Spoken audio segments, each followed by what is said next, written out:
জুমার রাত, বৃহস্পতিবার সন্ধ্যা থেকে নিয়ে শুক্রবার সন্ধ্যার আগ পর্যন্ত পরিমাণের সবচাইতে বেশি করতে হবে যে আমলটা, সেটা হলো দুরূদ শরীফের আমল।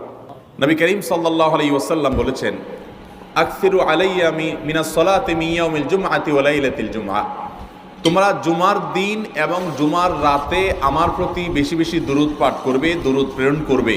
ফাইন্না সালাতাকুম মা'রুদাতুন আলাই, কারণ তোমরা যে দুরূদ পাঠ করো এটা আমার কাছে পেশ করেন আল্লাহর ফেরেশতারা, এবং রীতিমতো নামধাম সহকারে আল্লাহর একদল ফেরেশতা নিয়োজিত আছে। তারা বলেন, আল্লাহ, হে আল্লাহ রসুল, আপনার অমুক উম্মত, অমুক অনুসারী, আল্লাহর অমুক বান্দা পৃথিবীর অমুক প্রান্ত থেকে, অমুক দেশ থেকে, অমুকের সন্তান, সে আপনার প্রতি দুরূদ পেশ করেছে জুমার দিনে, জুমার রাতে বা অন্য সময়ে।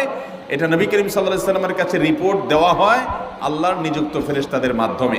এই জন্য শুক্রবার দিন এবং রাত, অর্থাৎ বৃহস্পতিবার সন্ধ্যা থেকে নিয়ে শুক্রবার সন্ধ্যা পর্যন্ত